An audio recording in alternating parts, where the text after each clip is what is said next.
दिशुम गुरु का पार्थिव शरीर विधानसभा में पहुंचते ही वहां शोक की लहर दौड़ गई। बता दें कि भारी संख्या में भीड़ जुटी हुई थी सिर्फ गुरु जी की एक झलक पाने के लिए। लोग उन्हें अंतिम श्रद्धांजलि देना चाह रहे थे। वहां मौजूद सभी लोगों की आंखें नम थी। सब गुरु जी को याद कर रहे थे और याद कर काफी भावुक हो गए। जो लोगों के अंदर दुख था वो साफ जाहिर हो रहा था। साथ ही भारी संख्या में मंत्री और विधायक भी वहां मौजूद रहे गुरु जी को अंतिम श्रद्धांजलि देने के लिए। लोगों में जो दुख की भावना थी वो साफ देखी जा सकती थी। बता दें कि जब गुरु जी का पार्थिव शरीर विधानसभा पहुंचा तो वहां सिबू सोरेन अमर रहे किनारे चारों ओर लगने लगे। वो दृश्य किसी अद्भुत मंजर से कम नहीं लग रहा था। साथ ही विधानसभा के सदस्य बंधु तिर्की वहां मौजूद रहे। मीडिया से बातचीत करते हुए वो दिखे। उन्होंने कहा एक युग का अंत हो गया गुरु जी की निधन से और अब ऐसा नहीं लगता कि उनके जैसा कोई आएगा। और उन्होंने क्या कुछ कहा आप भी सुनिए। लेकिन गुरु जी कभी इसके पक्ष में नहीं थे कि सरकार रहे ना रहे। मैंने सत्ता से ज़्यादा सामाजिक सरोकार रखने वाला व्यक्ति थे। मैंने एक युग का अंत हुआ। हमें नहीं लगता है कि आने वाले लंबे दिन तक शायद झारखंड में दूसरा गुरुजी मिलेंगे। साथ ही डुमरी विधायक जयराम महतो भी वहां इस दुख की घड़ी में मौजूद रहे।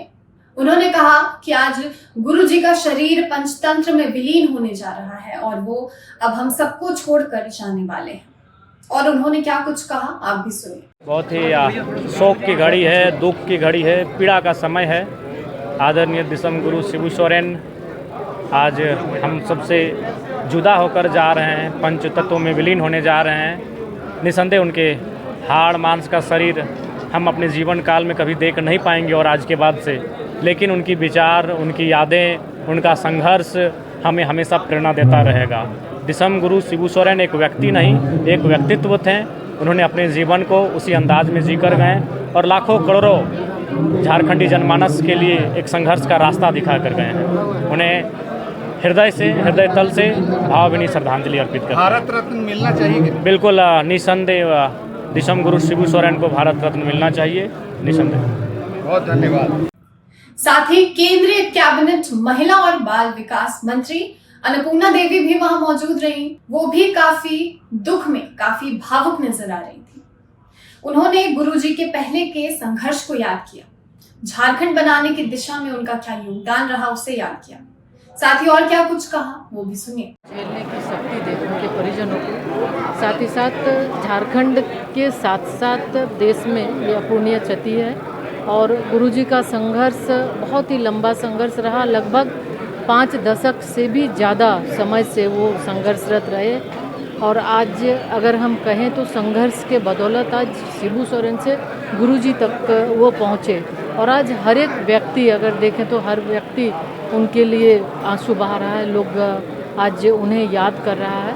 और आज अगर हम झारखंड की भी बात करें तो झारखंड आंदोलन को जन आंदोलन बनाने तक का सफ़र इनका रहा। और निश्चित तौर पे हम उन्हें श्रद्धा सुमन अर्पित करते हैं और ईश्वर से यही प्रार्थना है, ईश्वर अपने श्री चरणों में। आपका कैसा लगाव रहा?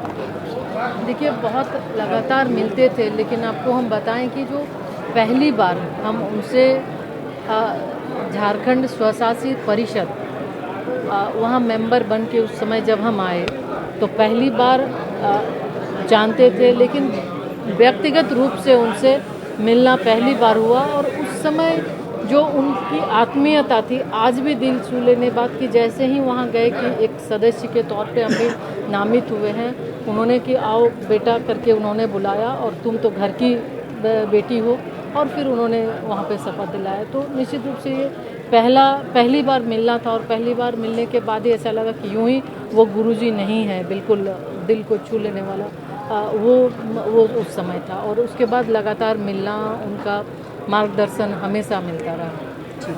आपको बता दें कि गुरुजी के निधन से पूरे राज्य में शोक की लहर दौड़ रही है। और ये मंजर सिर्फ विधानसभा में देखने को नहीं मिला। सिर्फ वही भारी संख्या में लोग नहीं जुटे थे, सड़कों पर भी लोगों का जमावड़ा जो है वो देखने को मिला। लोग सिर्फ गुरुजी की एक झलक पाना चाह रहे हैं। इससे पता चलता है कि उनका जो संघर्ष था वो कहीं छूटा नहीं, वो रंग लाया और आज भी लोग उन्हें उसी तरीके का सम्मान देते हैं जैसे पहले दिया करते थे।